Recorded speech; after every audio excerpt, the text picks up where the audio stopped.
The champagne glass shattered against the hardwood floor of my apartment, spraying golden liquid across my new boots. I stood frozen, staring at my phone screen, while Marlo, my best friend of 8 years, rushed to grab paper towels. "Careful with the glass, Dane," she said, her voice dripping with concern, but I couldn't move. The email glowed accusingly. "Due to serious allegations of financial misconduct, your promotion to regional director has been revoked effective immediately. HR will contact you Monday morning." Financial misconduct? I had never even touched the company credit card without proper authorization. My hands trembled as I looked up at Marlo, who had organized this entire celebration dinner. 20 people were arriving in an hour. "What does it say?" she asked, placing her hand on my shoulder. Her green eyes looked worried, but there was something else behind them I couldn't identify. "They're saying I stole money," I whispered, my voice cracking. "Marlo, I didn't do anything wrong." She pulled me into a hug, and I felt her heart beating steadily against my chest, while mine raced with panic. "We'll figure this out," she promised. But as she held me, I noticed her phone screen lighting up on the counter with a message preview. Phase 1 complete. Monday morning arrived like a death sentence. I sat across from Patricia Vance, the HR director, in a sterile conference room that smelled of stale coffee and fear. She slid a folder across the table toward me with manicured fingers. "These are the emails in question, Dane," Patricia said coldly. My stomach dropped as I opened the folder. 6 printed emails, all from my company address, requesting wire transfers totaling $47,000 to a vendor account I'd never heard of. The signature at the bottom of each one looked exactly like mine. "I never sent these," I said, my voice shaking with desperation. "Someone must have accessed my account. Check the IP addresses, the timestamps, anything." Patricia's expression didn't change. "We did. They were all sent from your office computer during hours you were logged in." The room spun around me. That was impossible. Unless someone had been using my computer while I was away from my desk. I thought back to last month, remembering all the times I'd left my office unlocked to grab coffee or use the restroom. Marlo had access to my office. She'd brought me lunch countless times, often waiting inside while I finished calls. "I need to see the IT logs," I demanded. Patricia closed the folder with finality. "You're suspended pending investigation. Security will escort you out." Grayson Thorne's law office occupied the 14th floor of a glass building downtown. He was the lawyer Marlo had recommended when I called her sobbing from the parking lot after being escorted out with my belongings in a cardboard box. "Your friend speaks highly of you," Grayson said, shaking my hand with a grip that felt rehearsed. He was young for a lawyer, maybe 35, with perfectly styled dark hair and a suit that probably cost more than my monthly rent. I sat across from his massive oak desk and explained everything, while he took notes on a yellow legal pad. When I mentioned the suspicious message on Marlo's phone, he paused. "You're certain about what you saw?" he asked carefully. "Phase 1 complete," I repeated. "I only saw it for a second before she picked up her phone, but I'm sure that's what it said." Grayson tapped his pen against the pad. That could mean anything. Maybe she was talking about a project at her job. I wanted to believe him, but doubt had planted itself in my mind like a poisonous seed. Marlo worked as a marketing coordinator at a small firm. What kind of project would have phases? "I'll need $5,000 as a retainer," Grayson continued, sliding a contract toward me. My hands went cold. I had maybe $3,000 in savings. "Can we work out a payment plan?" I asked quietly. His smile never reached his eyes. "Of course." Marlo mentioned you might need flexibility. I met Marlo at our usual coffee shop on Wednesday afternoon, a cozy place called Ember and Grain, where we'd spent countless hours talking about our dreams and fears. She was already there when I arrived, sitting at our corner table with 2 lattes waiting. "You look exhausted," she said, standing to hug me. I accepted the embrace, but pulled away quickly, studying her face for any sign of deception. There was nothing but concern in her expression. We sat down, and I wrapped my hands around the warm cup, gathering courage. "The message I saw on your phone," I started carefully. "What was phase 1 about?" Marlowe's face flickered with something, surprise maybe, before settling back into confused concern. "What message? When?" Her reaction seemed genuine, but I pushed forward. "At my apartment. Before the party, your phone lit up with a text that said, 'Phase 1 complete.'" She laughed, actually laughed, and pulled out her phone. "Dane, I think you're really stressed and maybe seeing things that aren't there. Look through my messages, if you want." She handed me her unlocked phone. I scrolled through her texts, feeling increasingly foolish. There was nothing suspicious. Messages with her mom, her sister, a guy named Kyle she was apparently dating. No mysterious contacts, no incriminating evidence. "I'm sorry," I said, handing back her phone. "You're right. I'm losing my mind." Marlowe reached across the table and squeezed my hand. "You're going through hell, but I'm here for you, always." I nodded, but something still felt wrong. Something I couldn't name.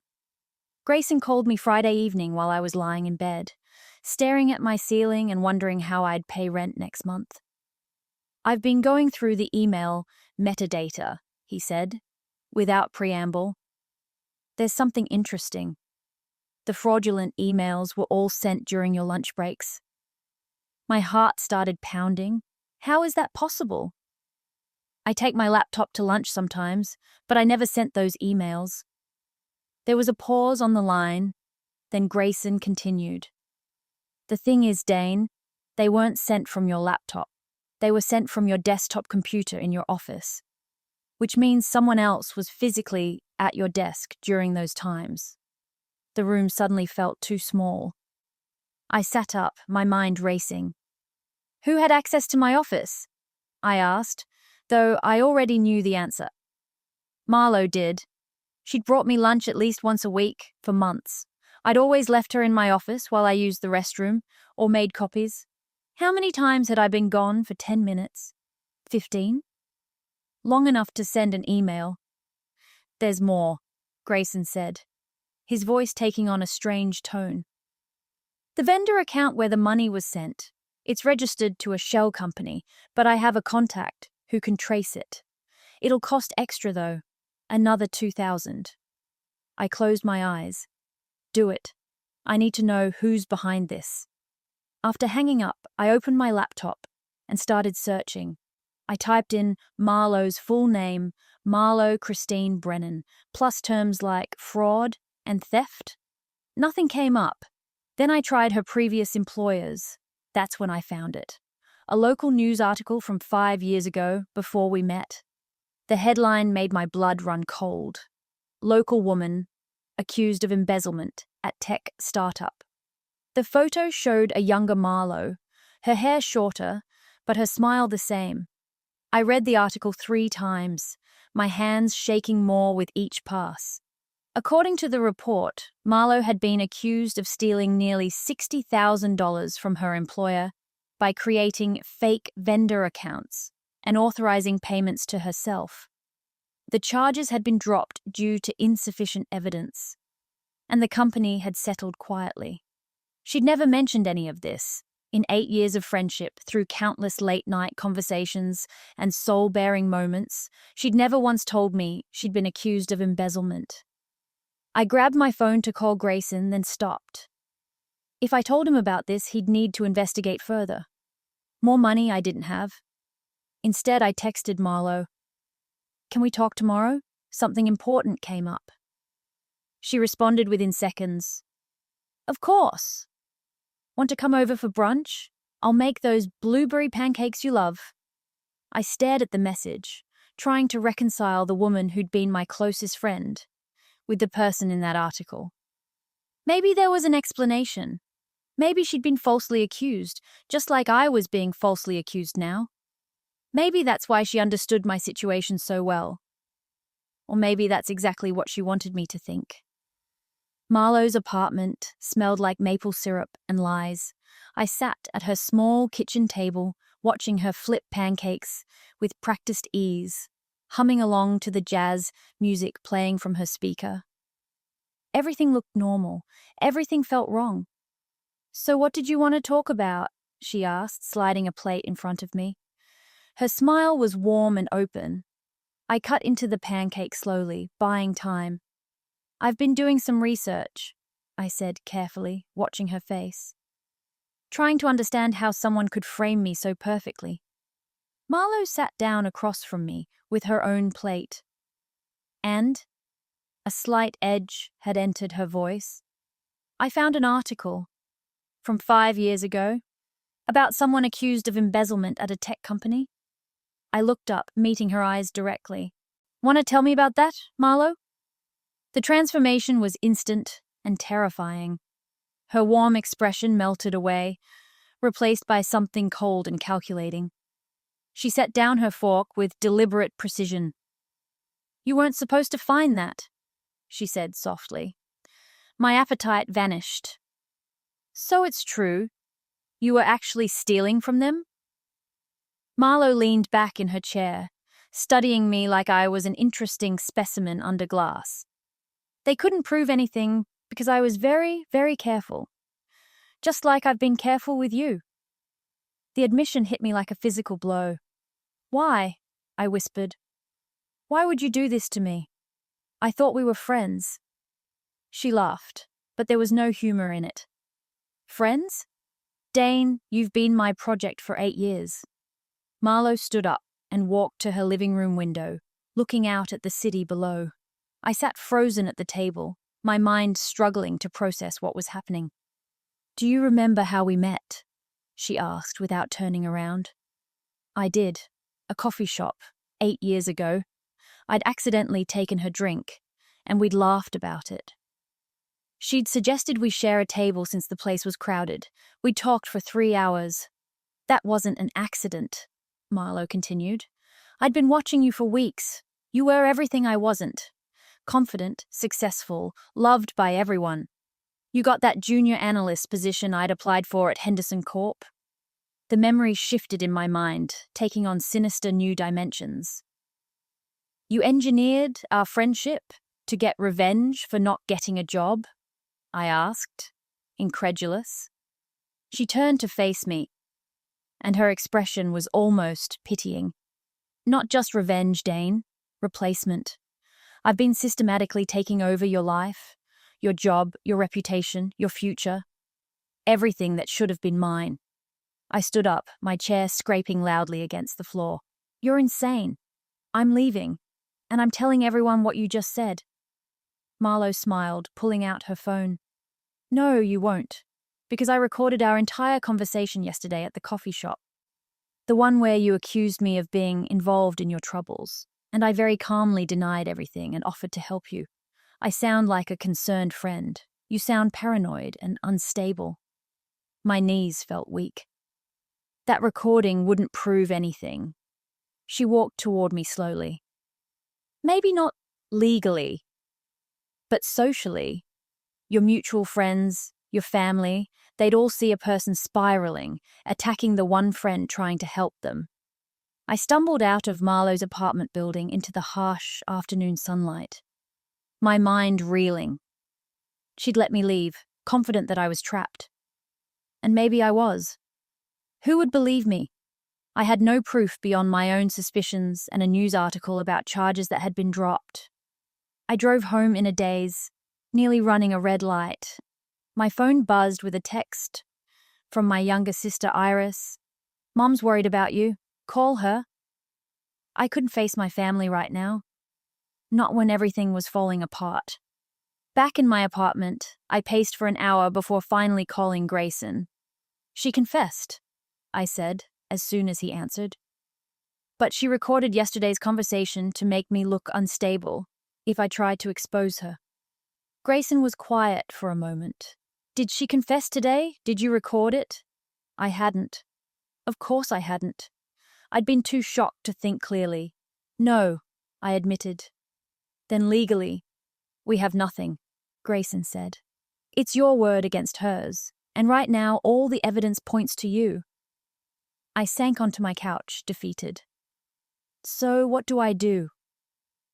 There was another pause. Then Grayson spoke carefully. You could try to get another confession, one that you record this time, but you'd have to be smart about it. Make her think she's won. Get her to talk freely. The idea terrified me. Going back to Marlo, pretending everything was fine, trying to trick her into confessing again. But what choice did I have? Okay, I said quietly. Tell me what to do. I spent the next 3 days following Grayson's instructions. First, I sent Marlo an apology text. I'm so sorry about brunch. The stress is making me paranoid. Can we talk? She took 12 hours to respond. I understand. This is hard for you. Come by Thursday evening? Thursday arrived too quickly. I stood outside her door with my phone in my pocket, set to record audio. My hands were sweating so badly I could barely knock. Marlo answered, wearing a sympathetic expression that now looked like a mask. Come in, Dane. I made tea. We sat in her living room, and I forced myself to relax, to play the part of a defeated friend seeking comfort. I don't know what to do, I said, my voice genuinely shaking. The investigation is going badly. They're talking about pressing criminal charges. Marlo handed me a mug of chamomile tea. That's terrible. Have you considered just admitting to it? Maybe they'd go easier on you if you showed remorse. I looked up sharply. But I didn't do it. She smiled, and this time I saw the cruelty in it. Does that really matter at this point? Sometimes we have to accept the consequences of other people's actions. My pulse raced. This was it. The opening Grayson had told me to watch for. Other people's actions, I repeated slowly. You mean your actions? Marlo's smile widened. See, you're learning. Though I have to say, watching you figure it out has been almost as satisfying as watching you get the promotion I deserved, knowing I was about to take it all away. You're recording this, aren't you? Marlo said suddenly, her voice still calm. My blood turned to ice. She stood up and walked toward me, hand extended. Give me your phone, Dane. I clutched the device tighter in my pocket. I don't know what you're talking about. She laughed. That same cold sound from before. You think I'm stupid? You apologize out of nowhere. Come here all vulnerable and defeated, asking leading questions. Please, I invented this game. My mind raced. The recording was still going, but if she took my phone, everything would be lost. I stood up quickly, backing toward the door. Stay away from me. Marlo didn't follow. Instead, she sat back down and picked up her tea, completely relaxed. It doesn't matter if you have a recording. I can claim you manipulated the conversation, took things out of context. My lawyer is better than yours, much better. She was right. Even with a confession, she could twist it. Rich people always found a way out. But then she made her first real mistake. Besides, Marlo continued, her arrogance showing through, the money's already been moved 3 times through different accounts. Even if they trace it, there's no direct line back to me. And your fingerprints are literally all over the authorization forms I created, using copies I made when you weren't looking. She'd just given me details. Specific, verifiable details about her methods. I kept my face neutral, defeated even. While my phone continued recording every word, I left Marlo's apartment and drove straight to Grayson's office, despite it being almost 8 in the evening. He was still there, working under the glow of his desk lamp. I got it, I said, bursting through his door. I got her confession, and this time she gave details about how she did it. Grayson's eyes lit up as I played him the recording. He listened intently, taking notes. When it finished, he leaned back in his chair with a smile.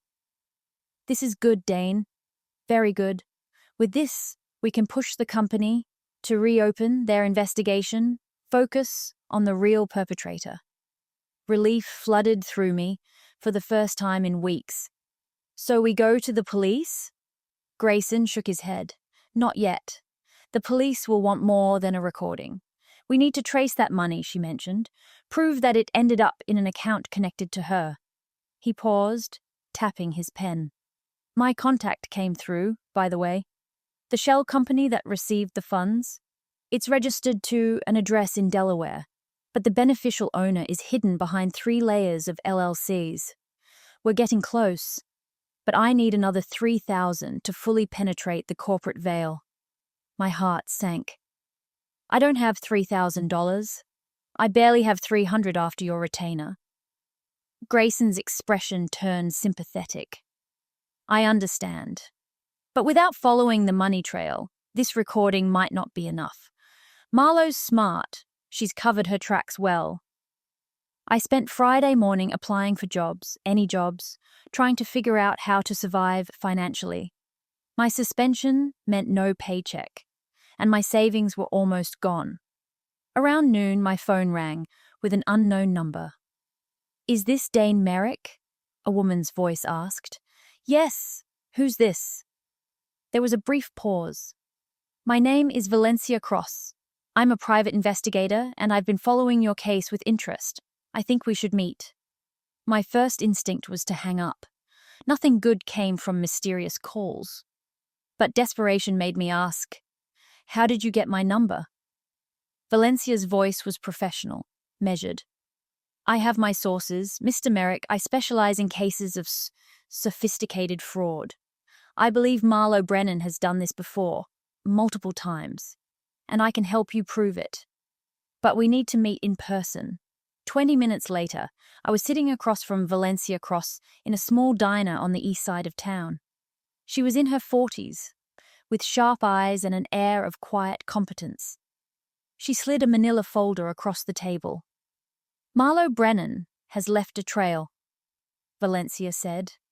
The embezzlement case 5 years ago wasn't her first, and you're not her last. She targets people, befriends them, and systematically destroys them while enriching herself. I opened the folder with shaking hands. Inside were profiles of 3 other people. Who are these? I asked. Valencia pointed to each photo. Victims. All of them were professionally ruined after becoming close friends with Marlo.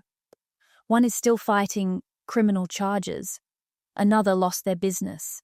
The first victim was a woman named Chloe Sterling, who'd lost her position as a financial analyst 6 years ago after being accused of insider trading. The second was Marcus Webb, whose small accounting firm had collapsed amid fraud allegations 3 years ago. The third was Evangeline Prost, currently awaiting trial for tax evasion. How did you connect these cases to Marlo? I asked, still processing the information. Valencia pulled out another document. Chloe hired me 2 years ago. She was convinced someone had framed her but couldn't prove it. I started investigating and found that Marlo had been her close friend right before everything fell apart. Same pattern every time. She befriends someone successful in a field she wants to enter, learns their routines, gains their trust, and then orchestrates their downfall. I felt sick. Why? What does she get out of it? Valencia's expression hardened. Sometimes money. Sometimes she literally applies for their job after they're fired and gets it because she's learned everything about the role through them. She's a professional identity thief, in a way. She steals people's professional lives. The pieces clicked together in my mind. Marlo had been unemployed when we met. Within a year, she'd gotten a job at a marketing firm. Had there been someone before me? Someone she'd practiced on? Can any of these people testify? I asked. Valencia shook her head grimly. Chloe might, but she's scared. Marcus is too broken. Evangeline is facing prison time and can barely afford her defense. Valencia leaned forward, her voice intense. Here's what I'm proposing. We build a case together. We document everything, connect all the victims, and we take Marlowe down properly. Not just for you, but for everyone she's destroyed. I wanted to agree immediately, but reality intruded. I can barely afford my lawyer. I can't hire a private investigator too. Valencia waved her hand dismissively. I'm not asking for money, Dane. Chloe already paid me, and this has become personal. I've been tracking Marlowe for 2 years. You're the freshest victim, which means the evidence is still warm. Your case could be the one that finally brings her down.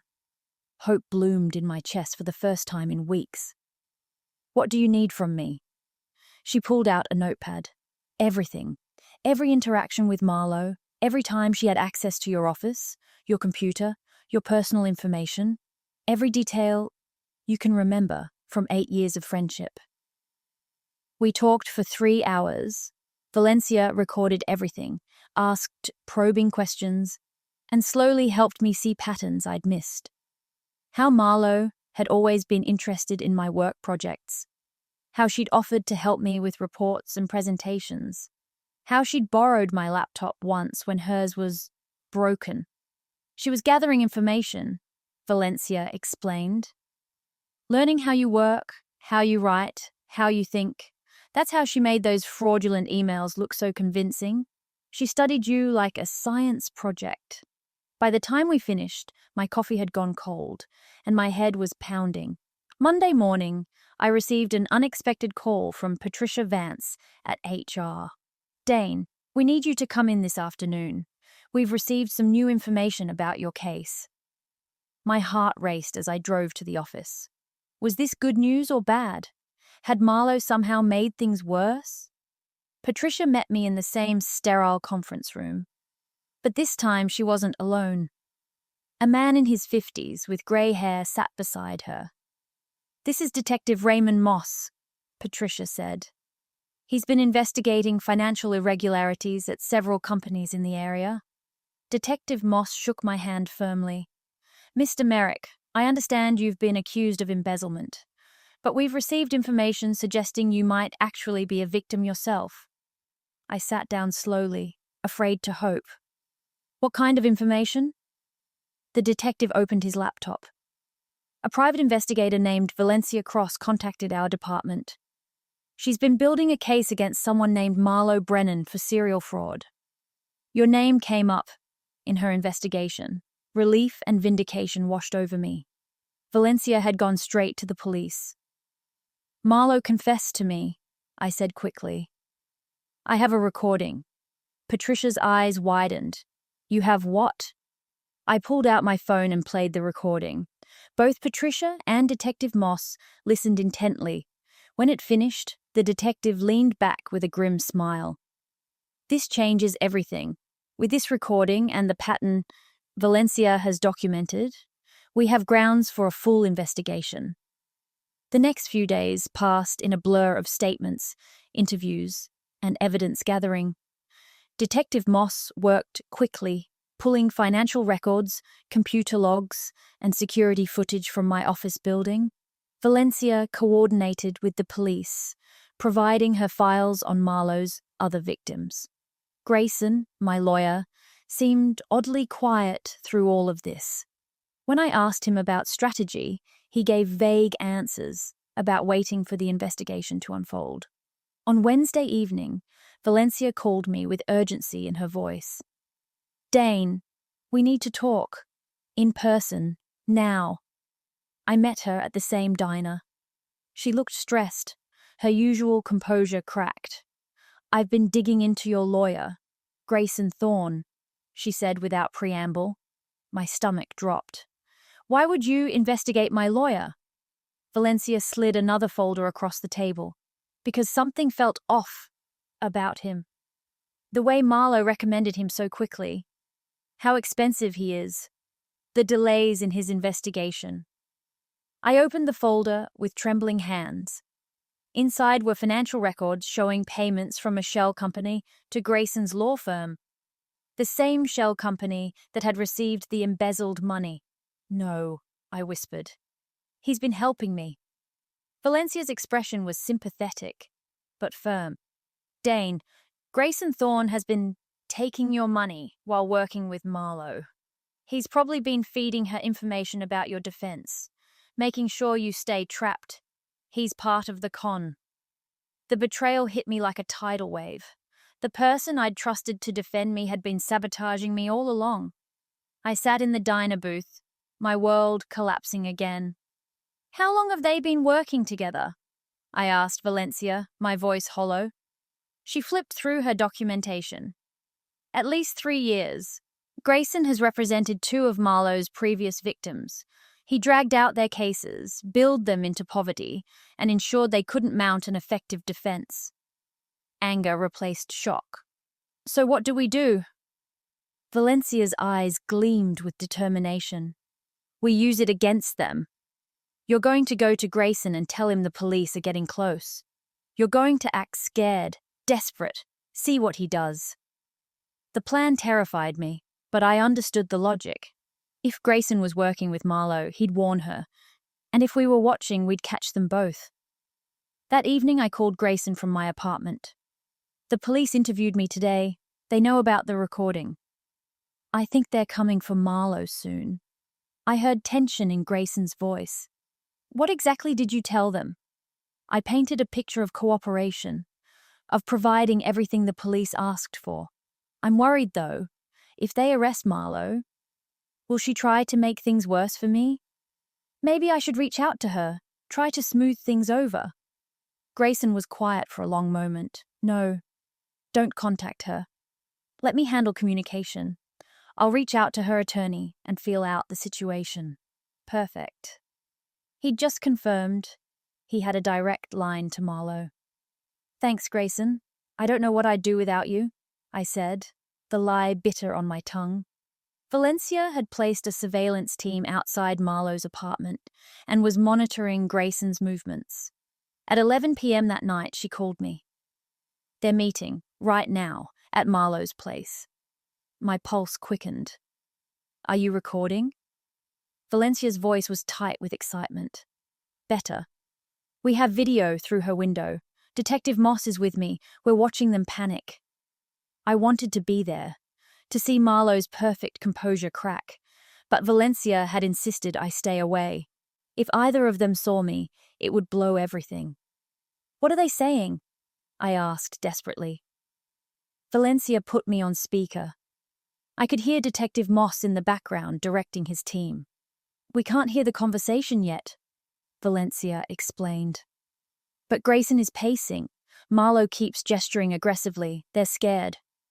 For 20 minutes, I stayed on the phone while Valencia provided updates.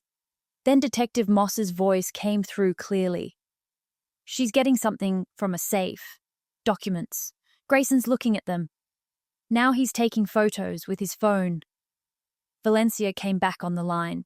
Dane, they're going to destroy evidence. We're going in now. I heard shouting, movement. And then the line went dead. I sat alone in my apartment, heart pounding, waiting.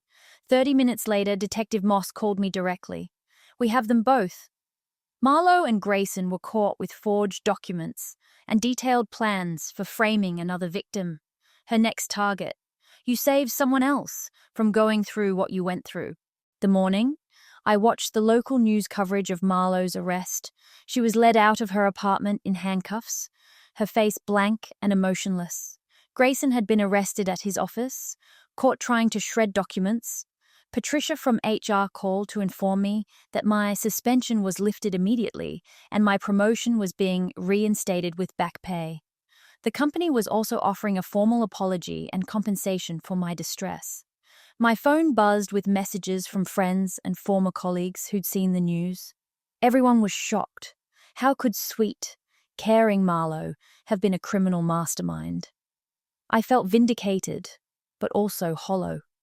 8 years of friendship had been a lie. Every coffee date, every deep conversation, every moment of supposed connection had been manipulation. Valencia met me for lunch at a nice restaurant. Her treat. How are you holding up? She asked, studying my face. I pushed food around my plate. I keep replaying memories, wondering what was real and what was performance. Did she ever actually care about me, even a little? Valencia's expression softened. Probably not. People like Marlowe are purely transactional. You were a means to an end. But that says everything about her and nothing about you. I nodded, trying to believe it. What happens now? Valencia smiled. Now we make sure she never does this to anyone else again. 3 months later, I sat in the prosecutor's office with Valencia and Detective Moss, preparing for Marlowe's trial. The prosecutor, a sharp woman named Keisha Drummond, had built a case that connected 6 victims across 8 years. Marlowe faced multiple counts of fraud, embezzlement, identity theft, and conspiracy. Your testimony will be crucial, Keisha explained, spreading documents across the conference table. You're the victim who fought back, who caught her. The jury needs to see the human cost of her actions. I looked at the files, each representing someone whose life Marlowe had destroyed. Chloe Sterling, who'd lost her career and spent her savings on legal fees. Marcus Webb, whose business collapse had led to divorce and bankruptcy. Evangeline Prost, who'd attempted suicide after being charged. I'll do whatever you need, I said firmly. Valencia squeezed my shoulder. We also need to talk about Grayson. He's trying to make a deal, offering to testify against Marlowe in exchange for reduced charges. The thought of Grayson walking free made my blood boil. He destroyed people for money. He deserves prison. Keisha nodded sympathetically. I agree. But his testimony could guarantee conviction. He has insider knowledge of how Marlowe operated, details we couldn't get any other way. Sometimes we have to make difficult compromises for the greater good. I understood the logic, but it felt like another injustice. Still, if it meant Marlowe would definitely go to prison, maybe it was worth it. The trial began on a cold morning in November. I sat in the gallery, watching as Marlowe was led into the courtroom. She wore a conservative navy suit and had styled her hair simply. She looked like a young professional, not a predator. Our eyes met briefly, and she smiled. Actually smiled at me, like we were old friends reuniting. The gesture was so brazen, so perfectly calculated to unsettle me, that I had to look away. The prosecution's opening statement laid out Marlowe's pattern of behavior in devastating detail. Keisha painted a picture of a woman who targeted successful people, studied them obsessively, and then systematically destroyed their lives while stealing their money and opportunities. This wasn't opportunistic crime, Keisha told the jury. This was calculated, methodical, and cruel. Marlowe Brennan spent years perfecting her method. She became a friend, a confidant, someone her victims trusted completely. And then she used that trust as a weapon. The defense attorney, an older man named Sterling Price, tried to paint Marlowe as a troubled woman with a difficult past who'd made mistakes, but wasn't the criminal mastermind the prosecution claimed. My client made poor financial decisions, he argued, but friendship isn't a crime. Being in the wrong place at the wrong time isn't a crime. The prosecution wants you to believe in a conspiracy that simply doesn't exist. I clenched my fists, furious at the lies. When my turn came to testify, I walked to the stand with my heart hammering. I'd practiced with Keisha dozens of times, but nothing prepared me for the reality of facing Marlowe in court. Keisha led me through my testimony carefully. I explained how we'd met, how our friendship had developed, how I'd trusted her completely. Then I described discovering the fraudulent emails, the investigation, finding the article about her past. When did you realize Marlowe had orchestrated everything? Keisha asked. I looked directly at the jury. When she confessed. She told me I'd been her project for 8 years. She said she was systematically taking over my life, my job, my reputation, everything that should have been hers. The courtroom was silent. I could feel Marlowe's eyes on me, but I refused to look at her. Sterling Price, the defense attorney, stood for cross-examination. Mr. Merrick, Isn't it true that you were under extreme stress when this alleged confession occurred? Stress that might have made you interpret an innocent conversation as something sinister? I kept my voice steady.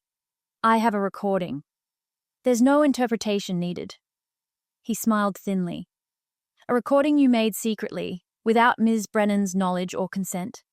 A recording where you asked leading questions designed to elicit specific responses. Before I could answer, Keisha objected. The judge sustained it, but Sterling had planted doubt. That's what defense attorneys did.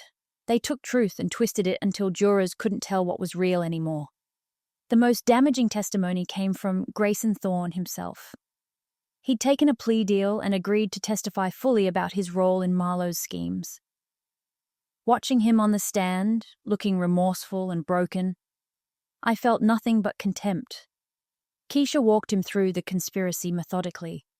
"How did you first meet Marlo Brennan?" she asked. Grayson's voice was quiet. "She approached me 5 years ago with a business proposition. She would identify targets and create situations where they needed legal representation. I would represent them, provide inadequate defense while appearing competent, and we'd split the money they paid me." The courtroom erupted in whispers. The judge called for order. "How many victims were there?" Keisha continued. Grayson hung his head. 12, that I personally handled. But Marlo worked with other lawyers too, other professionals. She had a whole network. This was new information. Even Valencia looked shocked. Marlo's operation had been larger than anyone realized. Keisha pressed forward. "Tell the jury about Dane Merrick's case specifically." Grayson looked at me then, and I saw genuine shame in his eyes. Too little, too late. Marlo told me Dane was her masterpiece. She'd spent 8 years building the friendship, learning everything about him. When she was ready to strike, she had me positioned as his lawyer. My job was to drag out his defense, bill him into poverty, and make sure he couldn't effectively fight the charges. The trial lasted 3 weeks. We heard from victims, from forensic accountants who'd traced the money, from IT experts who'd analyzed the fraudulent emails, and from psychologists who explained Marlo's sociopathic behavior patterns. Finally, closing arguments came. Keisha stood before the jury with quiet intensity. "Marlo Brennan is not a troubled woman who made mistakes. She's a predator who chose her victims carefully, destroyed their lives methodically, and showed no remorse whatsoever. The evidence is overwhelming. The pattern is clear, and the verdict should be too." Sterling Price made his final appeal, arguing that the prosecution had failed to prove intent, that everything was circumstantial, that reasonable doubt existed, but I could see in the jurors' faces that they didn't believe him. After 2 days of deliberation, the jury returned. I sat in the courtroom, Valencia on one side and Detective Moss on the other, barely breathing as the 4 persons stood. On the count of conspiracy to commit fraud, we find the defendant guilty. On the count of embezzlement, we find the defendant guilty. On the count of identity theft, we find the defendant guilty. 23 counts in total. Marlo's face remained blank as the verdicts were read, but I saw her hands trembling slightly. The judge set sentencing for 3 weeks later. When it came, Marlo received 18 years in prison. As they led her away in handcuffs, she looked at me one last time. "You think you won," she said, her voice carrying across the courtroom. "But I made you stronger. You should thank me." I didn't respond. There was nothing to say to someone so fundamentally broken. Outside the courthouse, reporters swarmed us. Valencia handled most of the questions while I stood silently, processing everything. My phone buzzed with a text from my mum. "So proud of you, sweetheart. Come home for dinner tonight?" I smiled, the first genuine smile in months. "I will," I texted back. Detective Moss shook my hand firmly. You did good, Dane. You saved lives by fighting back. Valencia pulled me into a quick hug. What will you do now? She asked. I looked up at the courthouse, thinking about Marlowe sitting in a cell, thinking about the years of manipulation and lies, thinking about the person I'd become through surviving it all. I'm going to live well, I said simply. That's the best revenge. 3 months later, I stood in my office at Henderson Corp, looking out at the city below. My promotion had been reinstated, along with a raise and a formal apology from the company. I'd helped establish a victim support fund for the others Marlowe had targeted. Chloe Sterling had gotten her conviction overturned. Marcus Webb was rebuilding his business. Evangeline Prost's charges had been dropped. My phone rang, an unknown number. I almost didn't answer, but something made me pick up. Dane Merrick? A young woman's voice asked nervously. Yes? There was a pause. Then she continued. My name is Bryn Thatcher. I think my best friend might be trying to ruin my life.